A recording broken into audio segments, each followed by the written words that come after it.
नमस्कार दोस्तों, आज हम बात करेंगे देश दुनिया की 25 बड़ी खबरों के बारे में। उससे पहले आपसे अनुरोध है कि अगर आपने हमारे चैनल को अभी तक सब्सक्राइब नहीं किया है तो प्लीज चैनल को जरूर सब्सक्राइब करें और हाँ, वीडियो को अंत तक जरूर देखें और कमेंट में यह भी बताएं कि यह वीडियो आप किस शहर या राज्य से देख रहे हैं। तो चलिए नजर डालते हैं आज की तमाम बड़ी खबरों पर।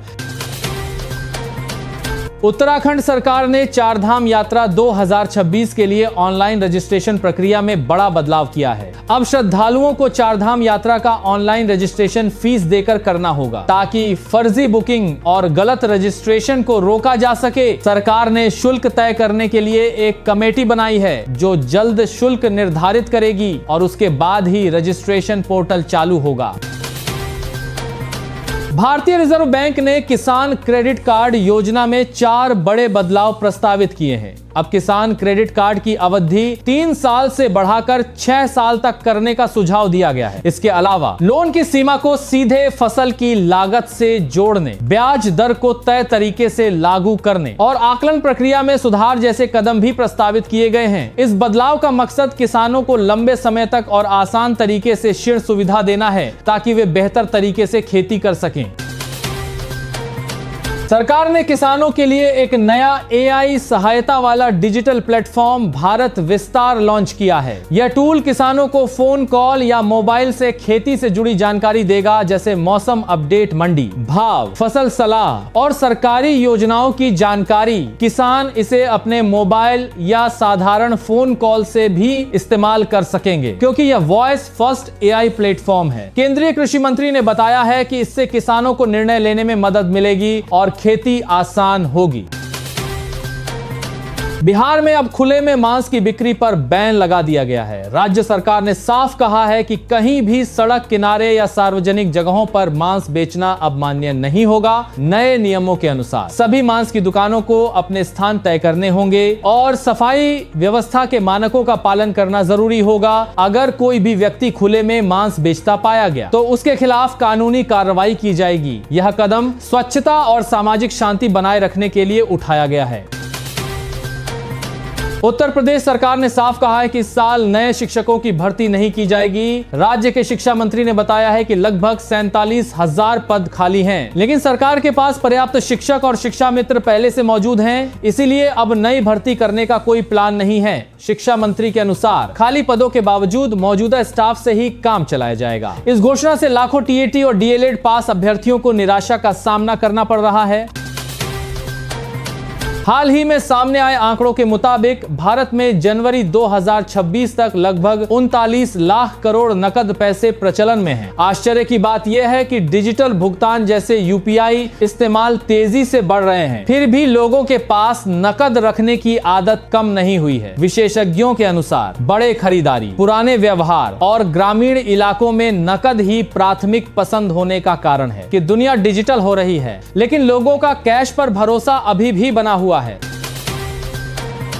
भारत में पहली बार AI वाला स्मार्ट चश्मा पेश किया गया है। स्टार्टअप कंपनी सर्वम AI ने इसका नाम सर्वम काजे रखा है। यह चश्मा आवाज सुनता है, बात समझता है और उसी हिसाब से जवाब देता है। इसके अलावा यह सामने जो भी दिखता है उसे कैप्चर भी कर सकता है। कंपनी ने बताया कि यह पूरी तरह भारत में बनाया गया है और आने वाले महीनों में इसमें चैट करने की सुविधा भी जोड़ी जाएगी। सर्वम काजे को मई 2026 तक लॉन्च करने की तैयारी है।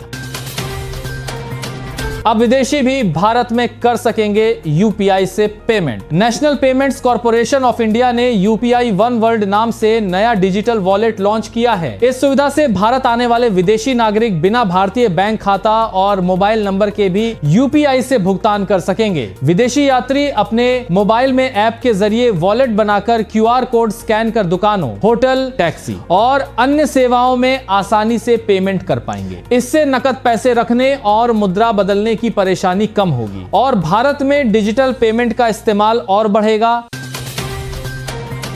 बिहार सरकार ने राज्य में हवाई यात्रा को आसान बनाने की दिशा में बड़ा कदम उठाया है। अब महज 100 किलोमीटर के दायरे में 5 एयरपोर्ट होंगे, जिससे लोगों को उड़ानों का विकल्प आसानी से मिलेगा। पटना, गया, दरभंगा, बिहटा और मुजफ्फरपुर एयरपोर्ट्स इस योजना का हिस्सा हैं। मुजफ्फरपुर का पताही एयरपोर्ट लगभग 57 साल बाद सफरियों के लिए खुलने वाला है, जिससे उत्तर बिहार की कनेक्टिविटी और व्यापार दोनों को फायदा मिलेगा।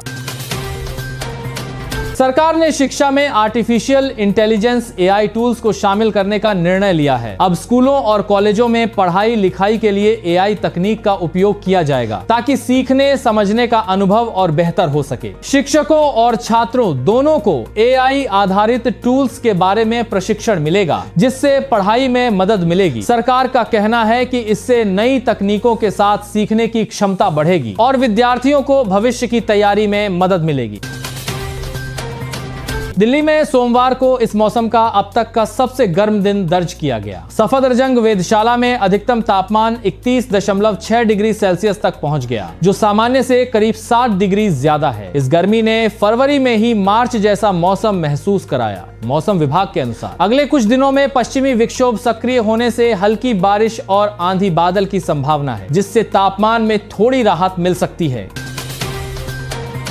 चुनाव आयोग ने पश्चिम बंगाल में चल रहे SIR यानी मतदाता सूची संशोधन अभियान में बड़ी कार्रवाई की है। आयोग ने 7 सहायक निर्वाचक पंजीकरण अधिकारियों को गंभीर अनियमितताओं के आरोप में तुरंत निलंबित कर दिया। इन अधिकारियों पर ड्यूटी में लापरवाही और गंभीर कदाचार के आरोप हैं, जिसके कारण आयोग ने तुरंत विभागीय कार्रवाई का निर्देश दिया है। निर्वाचन आयोग ने कहा है कि मतदाता सूची की शुद्धता बनाए रखना बेहद जरूरी है और किसी भी तरह की गड़बड़ी बर्दाश्त नहीं की जाएगी। राजनीतिक माहौल गरमाने के बीच आयोग ने मतदाता सूची अंतिम रूप देने की नई तारीख 28 फरवरी 2026 तक बढ़ा दी है।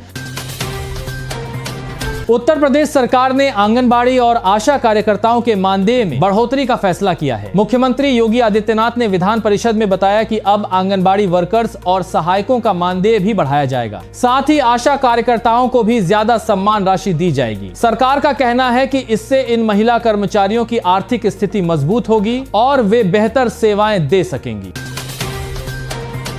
दिल्ली नगर निगम ने एक बड़ा फैसला लिया है। अब दिल्ली के सभी शमशान घाटों में दाह संस्कार की सेवा पूरी तरह मुफ्त दी जाएगी। यह फैसला MCD की हालिया बैठक में मंजूर किया गया है और इसे आगामी 2 साल के पायलट प्रोजेक्ट के रूप में लागू किया जाएगा। इससे जनता, खासकर गरीब परिवारों को अंतिम संस्कार के भारी खर्च से राहत मिलेगी।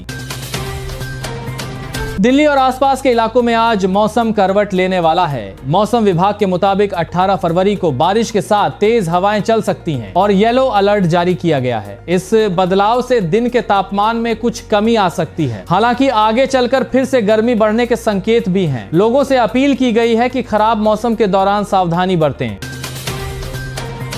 बिहार में जमीन रजिस्ट्री से जुड़ा एक नया नियम 1 अप्रैल 2026 से लागू होने जा रहा है। अब जमीन की रजिस्ट्री कराने के लिए आवेदन करने वाले को ई-निबंधन पोर्टल पर 13 अलग अलग जानकारियां देना अनिवार्य होगा। इन जानकारियों में निबंधन कार्यालय का नाम, अंचल, मौजा, थाना, खाता, खेसरा नंबर, जमीन का रकबा, जमाबंदी धारक का नाम, खरीदार और विक्रेता का नाम तथा जमीन का प्रकार शामिल है। सरकार का कहना है कि इससे रजिस्ट्री की प्रक्रिया पारदर्शी और विवाद रहित बनेगी और अनावश्यक झगड़े कम होंगे। भारत अमेरिका ट्रेड डील को लेकर बड़ी अपडेट सामने आई है। दोनों देशों के बीच बातचीत अंतिम चरण में है और अगले हफ्ते भारतीय प्रतिनिधिमंडल अमेरिका जाएगा। जानकारी के मुताबिक समझौते पर साइन होते ही कई सामानों पर टैरिफ हटाए जाएंगे। वहीं भारत से निर्यात होने वाले उत्पादों पर लगे 25% टैरिफ को घटाकर 18% करने पर भी सहमति बन रही है। यह फैसला व्यापार को बढ़ावा देने के लिए अहम माना जा रहा है। तो ये थी आज की 25 बड़ी खबरें। आपको सबसे महत्वपूर्ण खबर कौन सी लगी कमेंट करके जरूर बताएं और चैनल को सब्सक्राइब करना न भूलें। जय हिंद।